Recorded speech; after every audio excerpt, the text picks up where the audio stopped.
Well, folks, welcome to one more edition of Politics and Rana McBerto. Will is your host. Thank you so kindly for being a part of the show. We are going to have a great show for you today. Actually, we have a great interview with an independent journalist from the Like It or Not.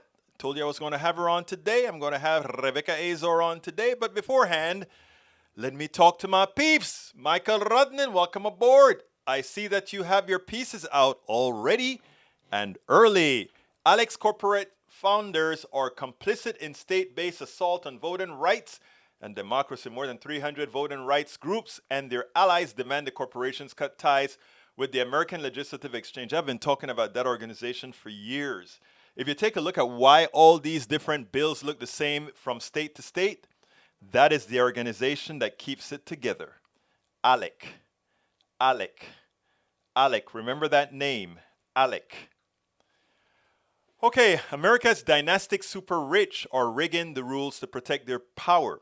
A new report on the state of dynastic wealth in America explodes the myth of the hard-working, meritorious rich. Have a chapter in my book, How to Make America Utopia. I talk about the meritocracy is a figment of your imagination. It really is. If America was a meritocracy, it certainly isn't now. It never was. Ask who really invented the cotton gin and who made the spoils from it. You ever heard about the real McCoy? There's a lot of things Americans don't know. And anytime we come close to knowing about it, somebody says, oh, we can't teach that because it's going to make some people feel guilty.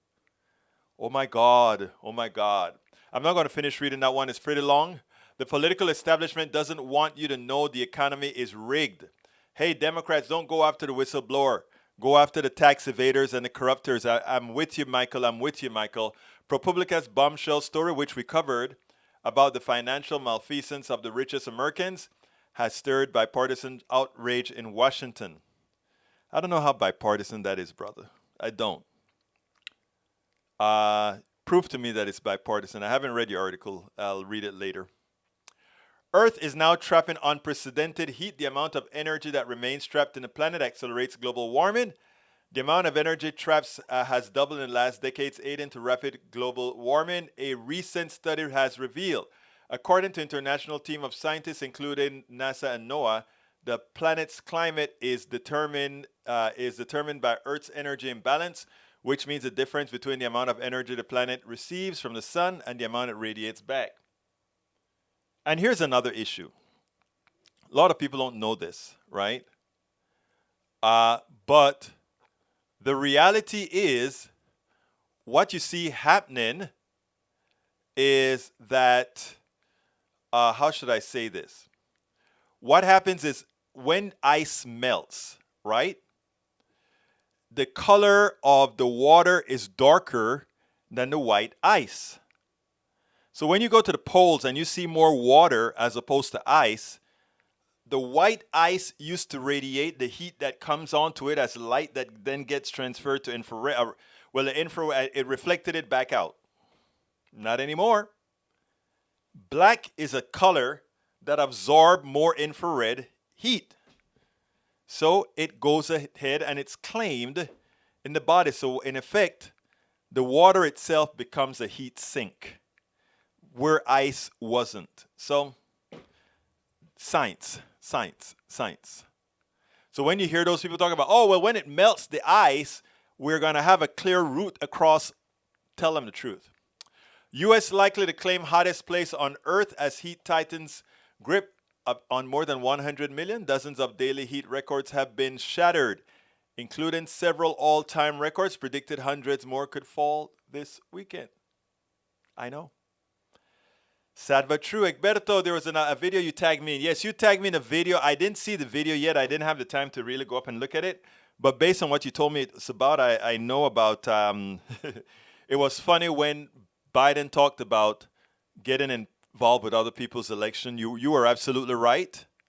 America has gotten into the election in Panama with Omar Torrijos Herrera, along with also Ford in Panama, when we had the overthrow of the government, and in countless other governments in Latin America and elsewhere, and including in Iran, when the Shah of Iran got, the overthrowing Iran. So all of that is true. Paul Fleming, welcome from ATL. Nanette Bird Smith, welcome aboard. E2247, Egberto, why is it that song, The Eyes of Texas, is considered to be racist undertones? I think they cleared that up at my university, didn't they? I wasn't following it though, so if I wasn't following it, but they did say it have racial overtones. I don't know. I wasn't really a big, hey, the Eyes of Texas kind of song, but look it up and tell me. Bruce Pollard, hello, my friend. Linda Joe Kissinger, hey, beautiful people, she says. And you all are beautiful. Bridge MCP, hola a todos. Hey, Bridge, if you want to start with hola, you have to say hola a todos or hola todos. Actually, preferably hola a todos. You know what I mean, girlfriend? Bridge MCP, not on FB. So, hey to FB peeps, AVQ. Linda Joe Kensinger, salute and Bridge. Eric Hayes says, hey, y'all. One request, please get the censorship and cancellation out of sports. I know you have an infatuation with El Senor Barkley. I am not for cancel culture, in case anybody wants to know. But at times, cancel culture becomes relative. We'll talk about that later. Michael Rudden and Egberto talking about a positive feedback loop. By 2035, the Arctic Ocean will be ice-free. It's otherwise known as the Blue Ocean Event. Oh, don't say that, Rudden. We're going to fix it before that, please. Texas has major heat coming now. Abbott tells folks to turn their air condition up to 78. Yep, we can't take the cold and we can't take the heat. Cancel culture refers to the mass withdrawal of support from the public figures or celebrities who have done things that aren't socially accepted today. Yes, but it actually has migrated to much more. All right, let's go ahead and I'm going to my interview is a bit longer than usual, so I'm going to go ahead and start it now, and then we'll continue with the rest of the show after that. So let's go ahead and get Rebecca Azor. Welcome to one more edition of Politics and Radam Egberto Will is your host. Thank you so kindly for being with us today. We have a wonderful guest today. Rebecca Azor is the co-host of, or let me say it better. Rebecca is the host of Like It or Not under the Benjamin Dixon Show's platform. She is an insightful independent journalist with a very informed opinion. And one of the reasons I wanted her here is because of said informed opinion with a passion. Welcome to Politics Done Right. Rebecca, how are you doing today? Thank you so much, Egberto. I'm doing really, really good. I'm happy to be here. This is funny because I've been invited to speak on a lot of people's platforms, and I just don't do it much because I'm usually really busy. But I absolutely, I love when we have family friends to the show, and I think that you are one of them. So I was like, let's just go ahead and let's get right into it. So I am your first. This is my first outside of our show when it comes to politics. Speaking about politics, so this is wonderful. I'm happy to Well, be look, here. I am honored to have you here because let me tell you, from the time I started appearing ever so often on your show, I am just enthralled with the passion that you guys bring to politics, and I think most importantly, it's a lot of fun. Like I watch you in the mornings, and you're talking about just about everything that touches the average person, right? Yeah, And yeah. and that is and to be blunt, I am starting to learn a few things because I tend to be sort of a straight arrow politics guy, and that can get sort of boring. And watching you guys is it's just pleasant in the morning. Let me just tell you that. No, thank you. I really, really appreciate it. Literally being on the show and meeting people like you guys, it's great because we're all talking about the same thing, but we probably package it different. But there's Right. nothing wrong with just being on the same way, right? And we all look different, we all speak different languages and things like that. But the message and what we're trying to do is all the same, and I love it because we have these different generations, and usually there's like a division there. And the fact that we can have you on the show and I can see literally where you are with it and how you put down the information, and then you can actually like come on and see how we do it. And my thing is to do it in a fun manner, and and bring people on so they can have fun too, but at the same time, like, also get educated by people like you. So this is why I think it's so good for both of our worlds to blend, but for us to accept each other at where we are, knowing that when we get whatever fight it is that we're fighting for, it's for all of us to be okay. It's for all of us to be good. So And we all do it together. Now, let me tell you. I want first of all, I want folks to make sure and always tune in to the Benjamin Dixon Show. Tell us a little bit about when your show's at and time and how they can get there. Because one of the things I want to start doing, Rebecca, is making sure that we all co-mingle and we let people know that there are different places to go to get different flavors of good actual information. So talk to me. yes. So, well, basically, you can find our show first and foremost every morning, Monday through Friday, on YouTube, the YouTube space, Facebook space. We're on Twitter as well, but YouTube is our prominent format, and we stream from there every morning at 8:30 a.m. We have a Eastern. DJ, yeah, Eastern Standard Time. Yes, so everybody gets a little like, oh gosh, I gotta wake up in the morning, but they still catch us, and you can also catch it after we record as well because we'll have it on live play for you. But 8:30 in the morning, we'll have the DJ start you off for a little bit, and enjoy that. And then we get on and we'll just have a conversation a bit about our day, and then we'll go right into some politics. Sometimes we'll have some guests on like yourself, or some political guests, or just different guests that come as experts on a subject matter that we may be talking about, so that we can push further the issue that we're talking about, or just come from the mouth of the expert. Because sometimes we're not experts. I mean, we have our commentary and we do give you the ideas and the stories, but it's so much better to have these representatives sometimes, these activists, just all across the board, these other media members in the same space as us. So you guys can come and find that. And then we have news that's for the culture, like millennials like to say. Like we like to say, it's for the culture. Sometimes where things are happening within the Black community that won't be covered on any other mainstream media, and we like to talk about that and get to like different conversations about it. And I like positive news. We do this thing called Black Joy, because sometimes we can take you through a heavy start of the day when it comes to politics that could actually break you. And then so I like to ending with something positive for people. It could be a quote, it could be some videos, just something fun for us to just have conversations about. When it in most uh, first and most of all, it's always going to be related to Black issues.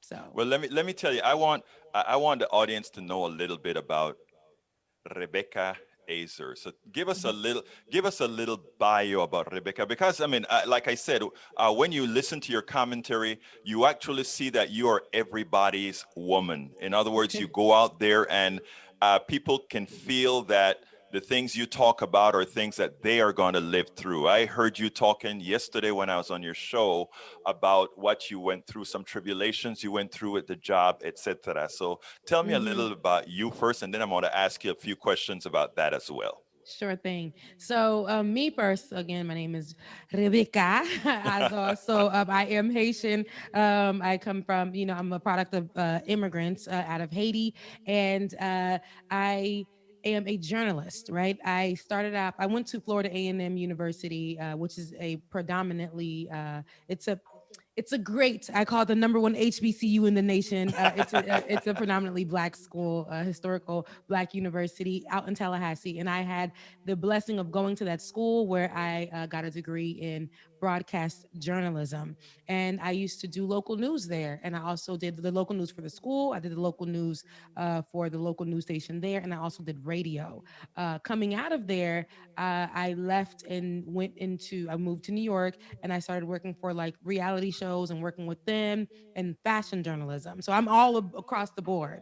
And then when I got my master's degree, I moved over to Atlanta, and I got my master's degree in what they call new media, what we see where media has changed, and we were able to flip media in the social media space, doing like using your Twitter or whatever to put out news, or YouTube.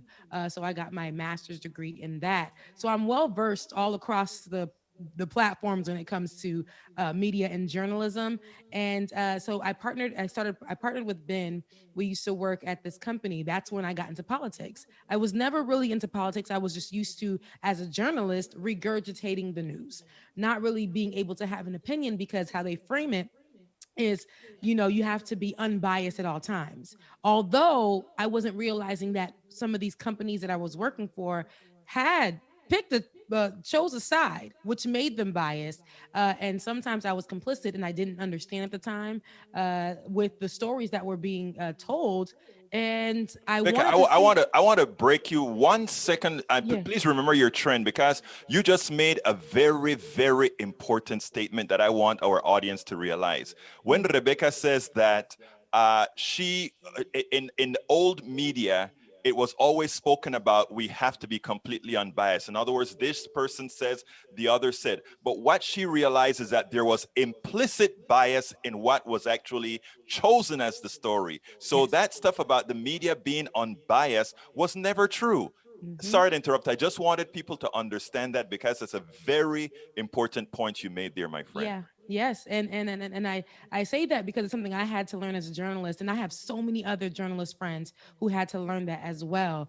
Some of them still being in the mainstream media, and some of them having to go on and start their own. I was blessed with an opportunity that just fell in my hands after I graduated with my master's degree. I just applied for a job, and the company wanted me because I was Haitian, and to them I was exotic. I talked about that on my show today. I was exotic, and I could speak about the Trump issues, and so I was working for them. But little did I know I would meet Benjamin Dixon, who is my co-host, Benjamin Mhm. Dixon, and him to show me actually, hey, you have a voice in this politics thing, right? You don't have to just be straightforward talking about Trump or having these conversations that don't mean anything to you.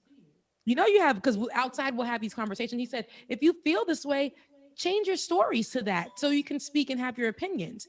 And I started seeing the benefits of that. I started seeing that, oh my goodness, I actually have a voice. I actually feel something. I'm actually learning about politics, and I'm teaching people who aren't on the higher level or the lower level, but regular everyday people about politics. And it doesn't have to be worded in this way, or it doesn't have to be worded in that way. This is just like, hey, I'm just like you, and this is how I feel about it. And it just really, from there I just began to grow and began to grow, and I started changing the stories from just Donald Trump to black women and their healthcare, to black people and their lack of knowledge when it comes to their local legislators. I started learning and teaching, and that was really what got me to a place where I'm like, I want to stay in politics, but I also want to add some culture to it as well. And I also got the chance and the opportunity to talk about Haiti. And that was the biggest thing for me coming into politics, because I was able to tie the two together: American politics and Haitian politics, what's happening in Haiti, how America has had their foot on their necks of Haitian people, and how it ties together, how I can reframe the narrative of how people view Haiti as the poorest country in the Western atmosphere. Like, it's just hemisphere, but it's just been a roller coaster ride, but it's been beneficial. And I don't think I want to leave politics, but I can also add the things that I love also within that realm too. So that's really been my storyline when it comes to that. I know it's all over the place, but one No, thing about it is I stayed in media, and I took a break from media. And had to go into corporate because I spoke my mind after and you working have to pay for. the bills, Yeah, I had to pay the bills, and media doesn't always pay. right? And You working, go ahead, go ahead. No, no. You were talking about Haiti, right? And Yeah. like one of the reasons, like I said, I love talking to you is because you always bring up these subjects and that covers issues today that I actually want to expand on. You brought up Haiti, and you brought up the poverty in Haiti, right? And people Hmm. always look down and say, "Oh, look at the poorest nation on in the hemisphere, and it's a black nation," not realizing that Haiti was the first black independent Independent. country. That they revolted. They did what the founding fathers of America did. They Yes. didn't like working taxation without representation, labor Hmm. without representation, you know. Exactly. And interestingly, what they never tell you is that one of the problems with Haiti is the blockade of the Americans and others because they were a free country, and that the slaves, the former slaves, had to pay. Hey. They Mhm. had to pay France for their freedom, and they have been doing that for centuries. And Centuries. that is, and henceforth, the poverty. It is the Yes. same capitalist system screwing a country and taking away their wherewithal. So I just had to say that once you brought up Haiti, and Yeah. people Yeah. have to understand. Oh, Haiti's not a basket case. Haiti was made an issue by the capitalists of around the world. So Yeah. just thought I might say that. Anyway, sorry to interrupt Oh that. no, I know that. See, that's what I do. I might start talking and I'll have this point, I'll have this point, I'll take it everywhere. So yeah, that's another look, that's a story for another day. But I'm Right. glad that you pointed out all those things, and I want people to go and research those things and how they tie it together. American politics, American leaders, and how they've had their foot on the neck of Haiti, and how we've been having to pay France for our entire existence of being free after we fought for our freedom against our oppressors. But go ahead and Google that. It's a simple Google search and you can find it. But yes, working in politics, I actually, me and Ben grew something, and we decided to break away and do something even bigger, working with a well-known activist. We always do this, but he shall not be named. But we worked with a really well-known activist, huge activist, and we grew something there. And then I realized that not this is when Ben started teaching me not all kin folk is skin folk. That's what he said. Or not all skin folk is kin folk. Just because they say they're an activist, they're fighting for it. Then you get right with these people and you're excited to work with them, and they're not doing the work. So I had to break away from that because I called him out. I called that particular activist out, and he's very popular. And I called him out. I said, "Hey, this is not. You're not doing the work that you said you're doing. You're stealing. You're stealing content. You're doing all of this. There's nothing being done. Ben is the one that's doing all of the work. Ben is the one that's pushing these things and actually wants to do it with his heart. And because I spoke out about it, they it was a hard situation because now I felt like I was blackballed in the community. Little old me spoke up against a huge activist, and it was like now I'm so mentally stressed. I had to take a break, so I went into the corporate world. I said I'm just going to take a year off. I'm going to go into corporate. Me going into corporate, and I can't name my business. I would love to name the You corporation that I can't. work with, but if people go down my timeline, they'll put two and two together and realize. But me working in corporate, and I thought it would be great just to sit down for a little bit, take a breather as I figure out, my way back into politics. And it honestly was a struggle, because I don't like being told what to do in that way, sitting in a cubicle farm, all of that. I just started realizing and unpacking as I worked in the corporate environment. Wow, this is a jail cell. This is like people are in cubicle farms, people are sitting here, and it's that you're doing the same thing every day. And I was like, I don't know if I could stay here and do this, but how they wanted to keep me and how they kept throwing themselves at us to make us stay is, hey, look at the benefits you have. And I can't deny the benefits are amazing. For an American to have insurance is a big deal. And I absolutely needed insurance, especially with like my pre-existing conditions, with me having to go to the doctors and me having surgery to have like cancerous cells removed. It's expensive. It's very expensive. So them throwing that at me, I'm like, oh, okay, I get to stay. But then I keep looking around at all the people, and I'm like, these people don't even have service on their cell phones to call their kids. And me being me, working in this environment, like I challenge the managers. And there's roundtable meetings, and they're like, "Oh, they got Rebecca in the room." And I remember my manager saying, he's not even the manager; he's a supervisor. He says, "Hey guys, I know you guys feel robotic, but you'll be our robots, and that's okay." And I was like, oh, hold on now. Oh, wait, hold on. Wait a second. Excuse me. Uh, are you calling the people here robots and saying that they're supposed to feel like just like they have no lives, no ambition, no anything, but they have to be robots and basically slaves for you guys? Is that what we're saying? And he said, yes. He looked at me and said, yes, that's Rebecca? Yeah. That is again. You come into the narrative that not only what I talk about, but what I write about. Let me tell you something, Ah. okay? It's interesting Ah. that I said, and you remember when black people used to be slaves? They had Mm-hmm. the chains on them or the whips, and I said, America no longer has just black slaves. America has black, white, and every other slaves because what you just talked about with the capitalist structure that you worked in is Oh yeah. nothing more than antiseptic slavery, where most of the people, when you speak against that, the chains are in their minds. It's no longer on their wrists.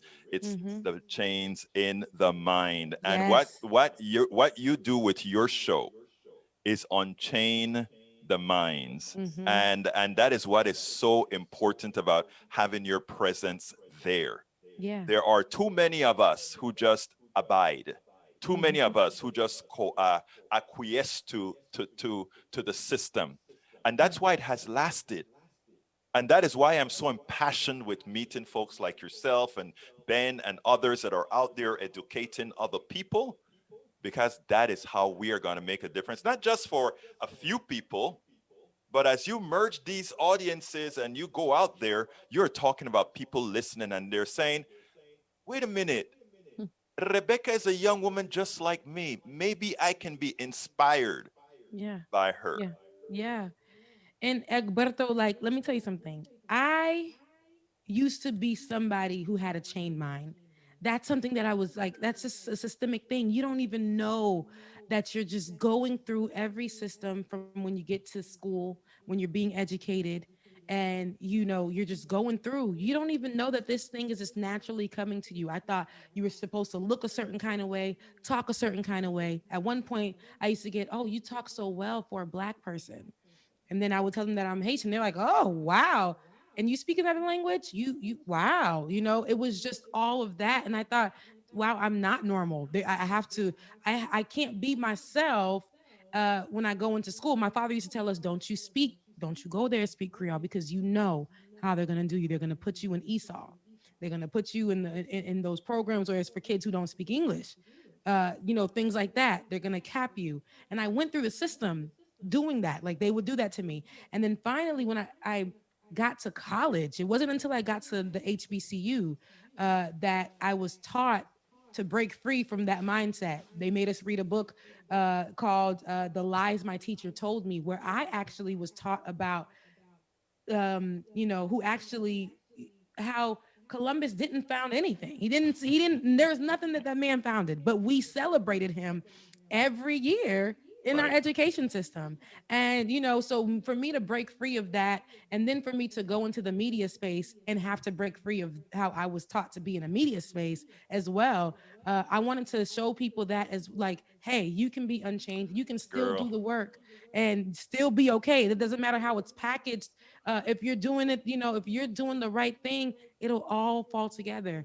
It'll all come in line, and it's gonna be for some people considered radical, and it's it's not not radical at radical. all. It's not radical. It's not racial. It is Mm-mm. real. It One of is the real. reasons that people don't want to talk about critical race theory, or talk about race in general in schools is that as young people, irrespective of race, realize what the genesis of this country was all about. The genesis of a lot of countries were all about. It was about dominion. It was about patriarchy. It was about supremacy. And all these, when people start to figure that out, the good kids, I don't care who you are, all these kids around are going to say, we don't want that. We Mhm. are all, we're all the same. We're all, and that is the biggest fear that these guys have. And that's the reason why they don't want to teach critical race theory, because suddenly all those white kids in school are going to say, all the things that my parents used to tell me is really crap. All Yeah. the things that I learned in history was really crap. And I am supposed to revere people that considered me three-fifths of a person. I am supposed to revere people who said, I'm supposed to call these people great, that Mm. said, I am going to make the whole Western hemisphere with people with melanin be less. I'm Yeah. supposed to revere that.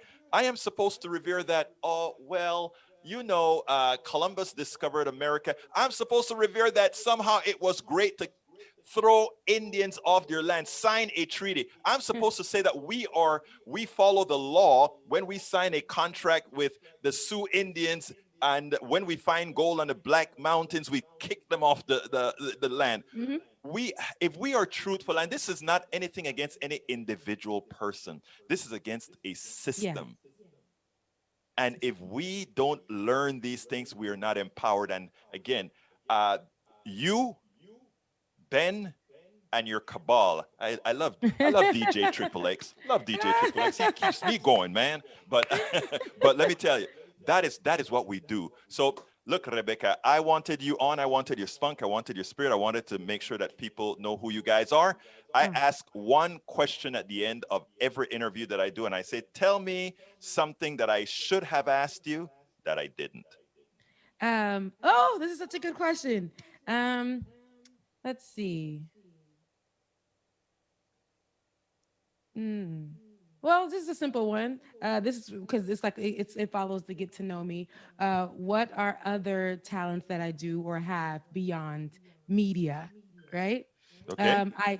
I sing for a Haitian band. Really? Yes, I sing for a Haitian band called 127. Formerly of the main singer for the group is formerly of the big group called Zin, Zin, where the main artist there was Alan Cave, who is an internationally renowned artist from Haiti, still living in Haiti. And so definitely I'm happy to be, a part of that where I can enjoy my Haitian culture. I also sing. So I also sing and dance. So that's my thing. That's how I keep my Haitian culture alive. And the music is a big, big, big, big part of Haitian culture, and it's influenced things like zouk in the Ivory Coast in Brazil, like things like that. So yeah, that's what I do outside of media, and outside of working Rebecca. for corporate.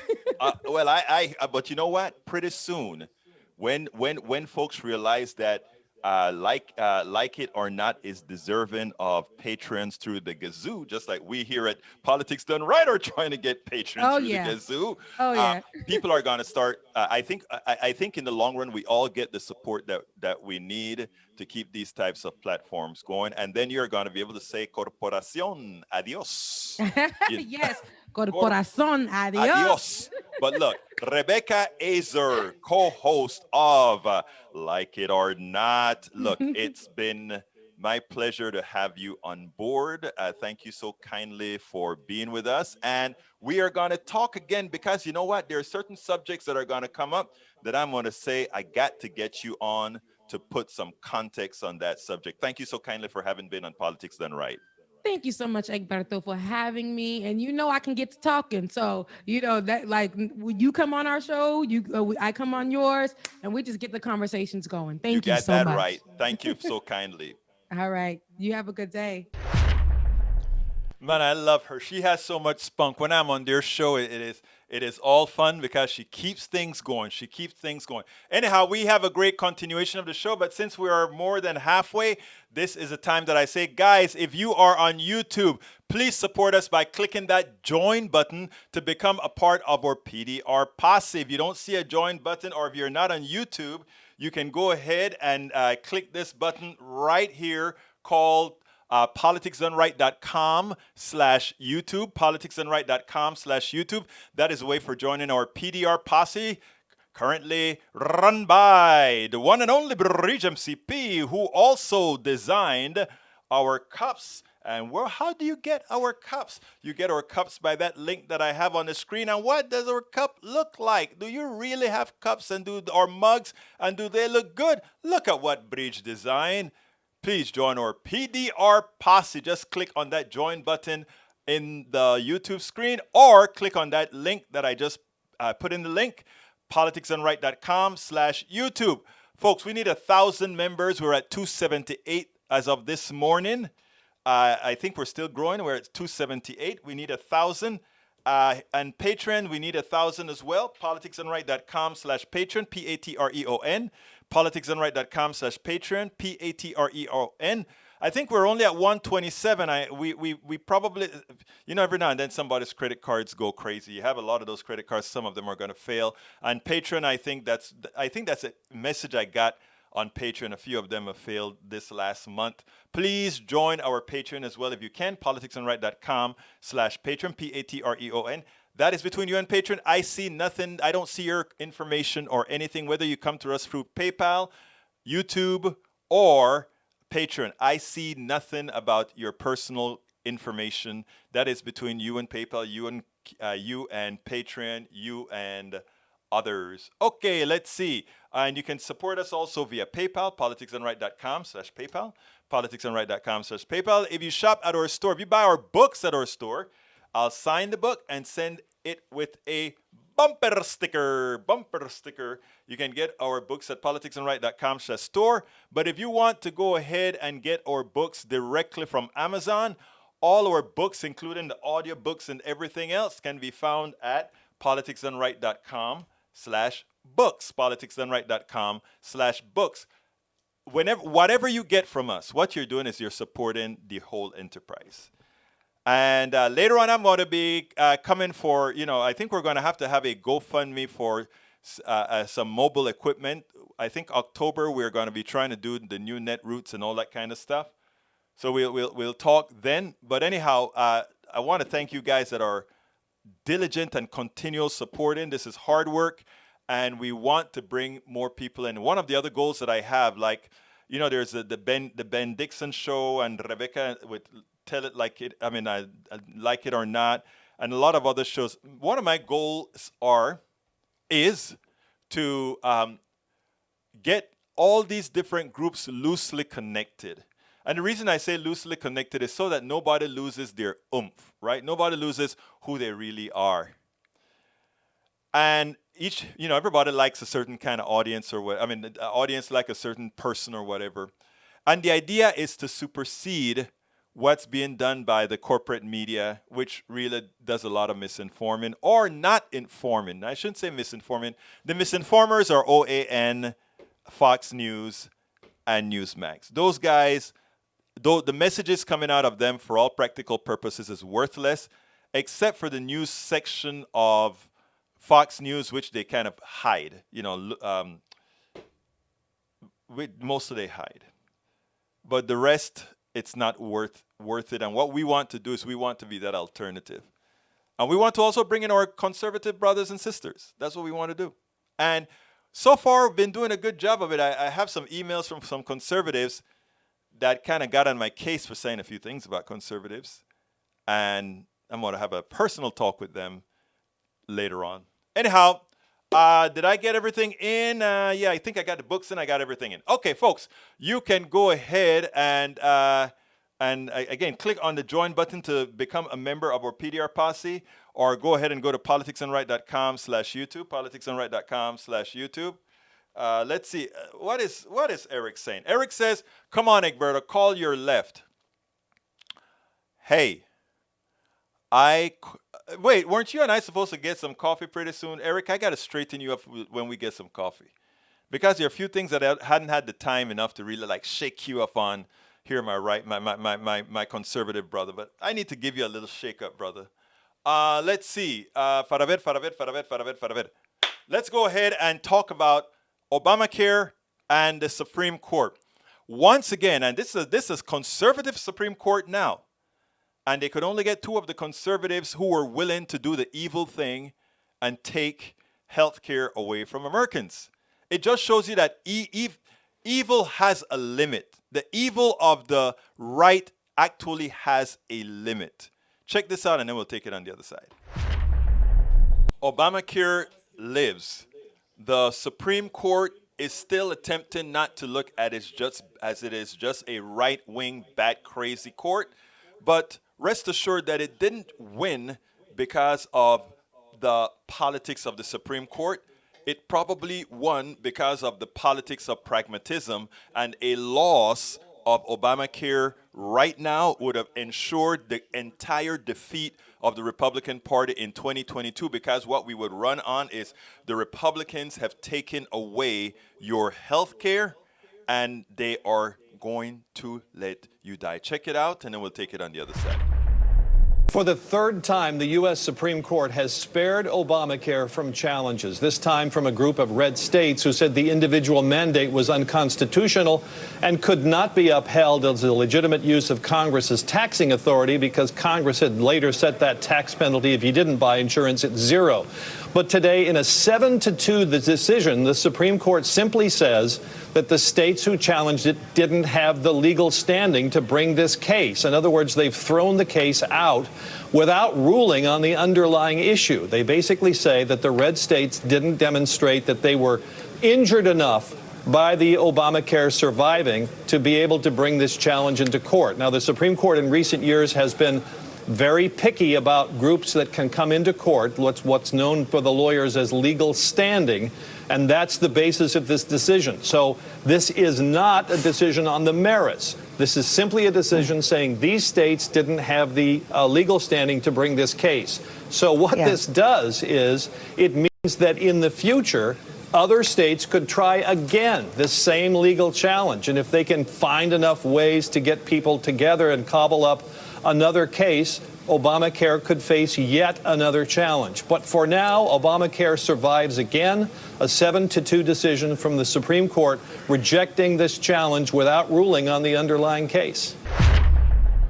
While some lawyers are disputing whether other red states could cobble up some other reason to come up and go against what the Supreme Court said, which is that they didn't have enough standing, that they didn't show enough damage or whatever, I tend to agree with him. I do believe that the Supreme Court has left the door open so that when the economy is rejiggered, if somehow Republicans are able to take over the economy in some manner, that they could come and address this, and our path to single payer, our path to Medicare for all, they still leave the option, that conversion of Obamacare, which is easier to convert to a single payer system and Medicare for all, that sort of stuff, they would chop that path. In other words, that no part of that ruling makes it that possibility wouldn't occur. But anyhow, for the time being, Obamacare, once again, is safe.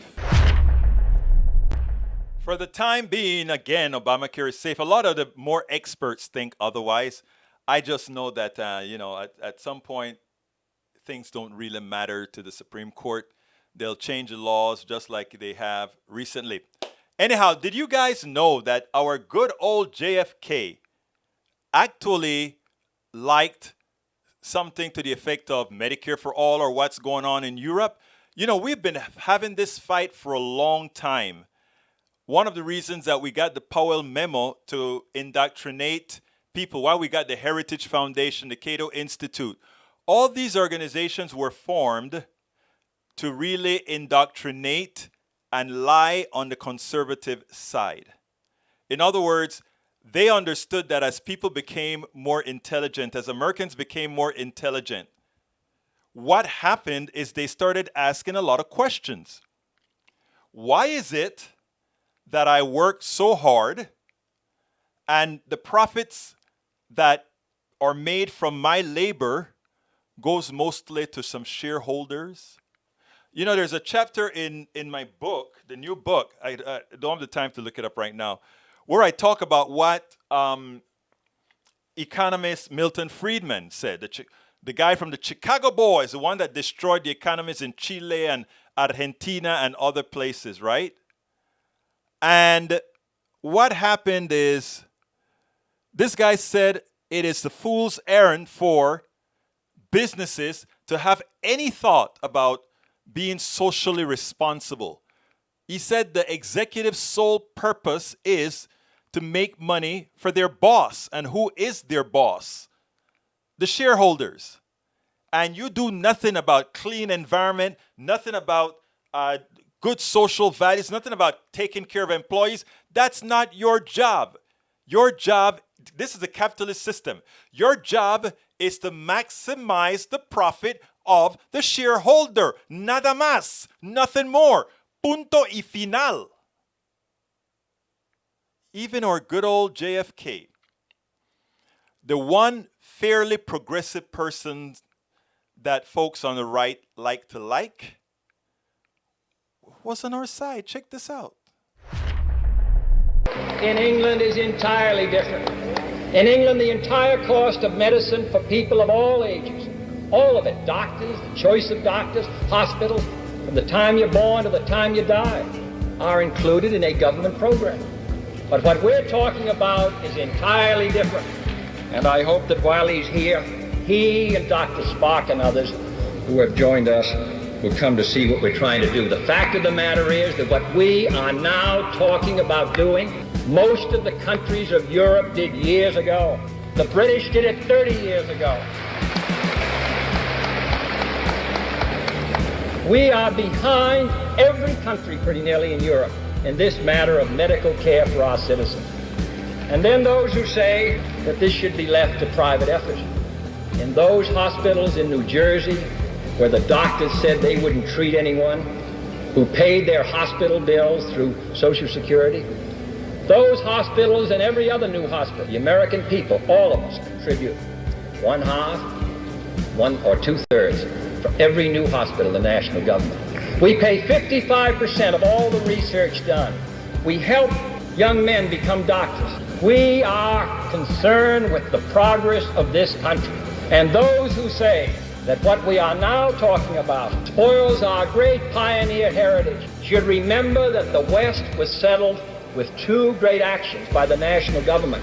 One, in President Lincoln, when he gave a homestead to everyone who went west, and in 1862 he set aside government property to build our land-grant colleges. This cooperation between an alert and progressive citizen and a progressive government is what has made this country great, and we shall continue as long as we have the opportunity to do so. Absolutely so. I mean, I listened to that. That could come out of the mouth of any progressive activist today. You have to ask yourself the question, what does it really take? What type of mental manipulation that under which some people are wired that allows what the Cato Institute, the Heritage Foundation, and the Republican leadership are pushing, which is materially detrimental to the health of the people who support them? What is it? How is it that they are wired to believe that? You know who wrote a piece about that? My good friend, Tom Hartman. He wrote a piece that they call, "Why is America the only developed nation with no right to health care?" He said, most Americans have no idea that the United States is quite literally the only country in the developed world that doesn't define healthcare as an absolute right to all its citizens.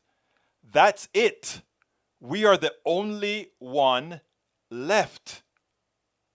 The United States spends more on healthcare than any other country in the world, about 17% of GDP.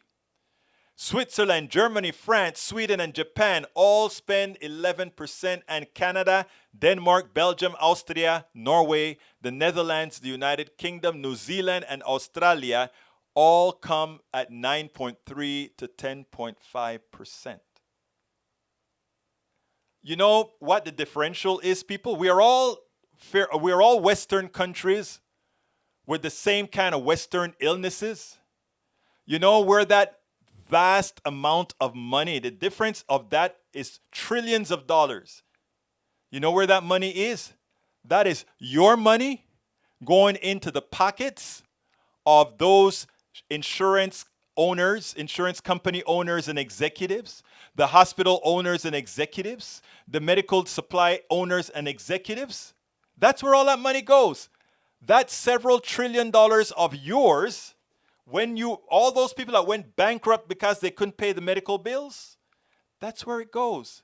And as Kennedy pointed out, what has been happening since then is we, the American people, are the ones who have paid the initial development of most drugs that you're using today, that you're paying an arm and a leg for. How do you think?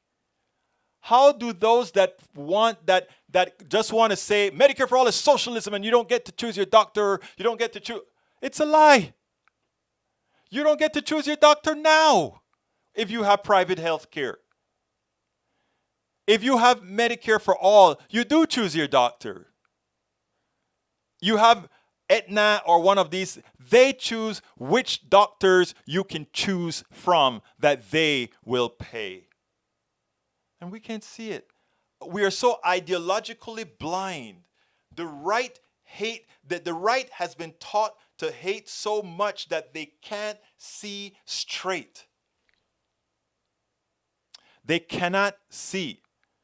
You know, Biden has been given a hard time because they said the only person that benefited from Biden going out to talk to Putin is that he elevated Putin.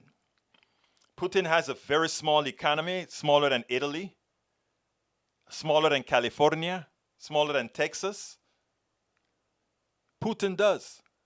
Why is Biden going to go meet with him? And it diminishes Biden. A lot of us lefties, we refuse to leave and to leave the right. I'm not a neoliberal like Biden is, but I like Biden. I like Biden's humanity.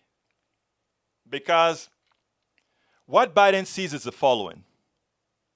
I will take the arrows. This is Biden. I'll take the arrows. I will allow them to say, look at how you're diminishing yourself, Biden. If me taking the arrows, talking to Putin, to let that little man feel a little bit okay, so that he does less damage to my people and other people around the world,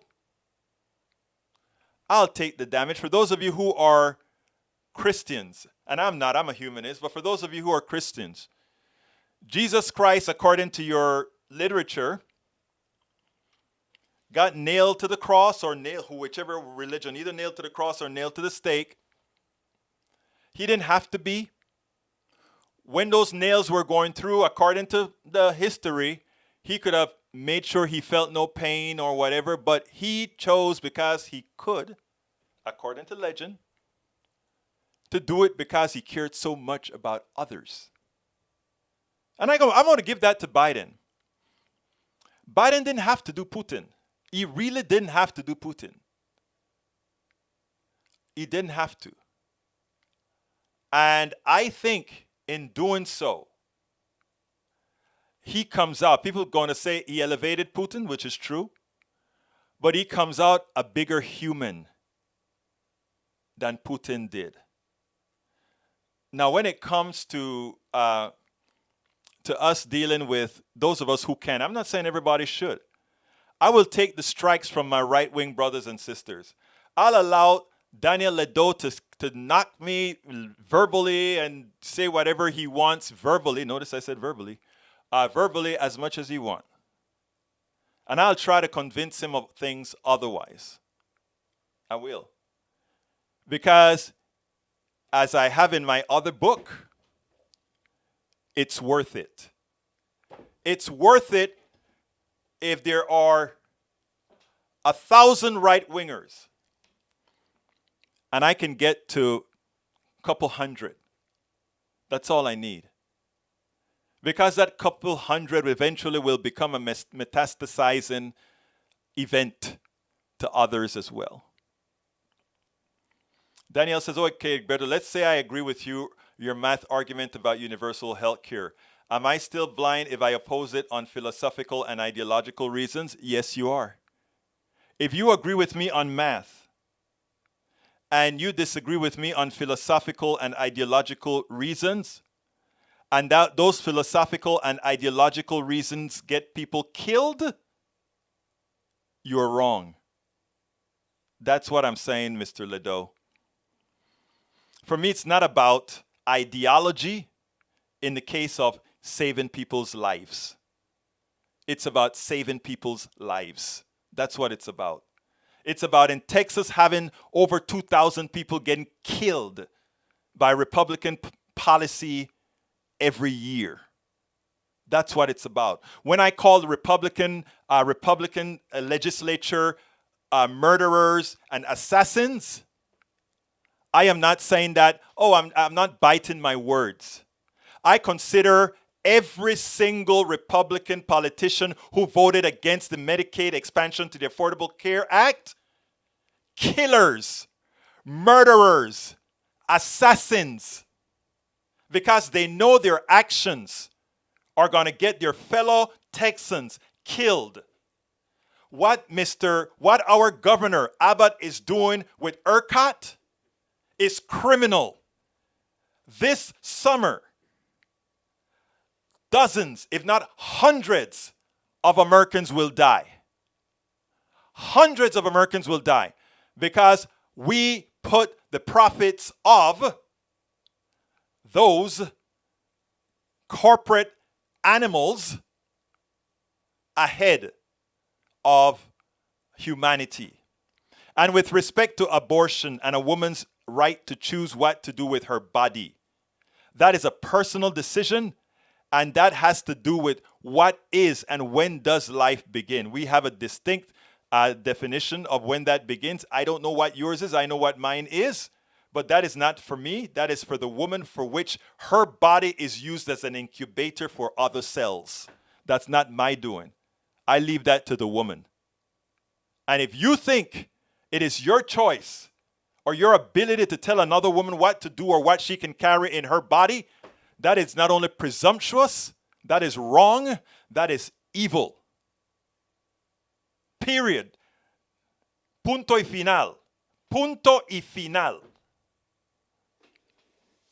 Anyhow, folks, we're getting to the end of the show. Please support us. Please click that join button. Become a part of our posse. We really need your support. Please go ahead, and if you're on another network, please go to politicsdoneright.com/YouTube, politicsdoneright.com/YouTube to subscribe. Alternatively, you can support us on Patreon as well, politicsdoneright.com/Patreon, politicsdoneright.com/Patreon. Let's see, Bridge says there are dozens listed, but not who, let's see, medical treatment. They told me to go out of network. Yeah, right, $150 a month. And the plan, listen, don't believe anything about out of network when they tell you. What they're trying to do is offload their costs onto you, always. I didn't read I've missed something up front. Okay, and you can support us at PayPal as well, politicsdoneright.com/PayPal, politicsdoneright.com/PayPal.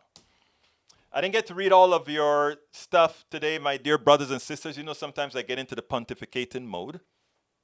Sorry. Love you all. I thank you all for being here. I know you can be anywhere. And I tell you something. We are going, in the long run, we're going to win this battle. No, we're going to win, not the battle. We're going to lose a few battles. We're going to win the war. And this war is not something where you're going to see a lot of dead people. We're going to have a lot of enlightened minds. That is what we're going to have. You're going to see someday Brother Eric Hayes, Norman Reynolds, Bridge MCP, and Daniel Ledoux. We're going to go out and have some coffee and slap each other's back. Okay? That's what we're going to do. That's what we're going to do. Look, guys, I got to get out of here. My name is Egberto Willies. This is Politics Done Right. And you know how I end this baby. Oh, and also Roberto. And all of us in here. You know, I forget names, man. Anyway, my name is Egberto Willies. This is Politics Done Right. And you know how I end this baby. I am what? Out! We spend a lot of time deconstructing the news, trying to parse it into a form that everybody can understand. We try to find those little nitpicks where it flies above the fray, etc. If you really like these videos that we do, I want to ask a big favor. Please go ahead, number 1, subscribe to our channel, and number 2, please join if you can. Thank you so kindly for watching. Keep watching. Please remember to share. We must populate the entire internet with our progressive message, a message that we know is what most Americans say that they want. So help us, please join.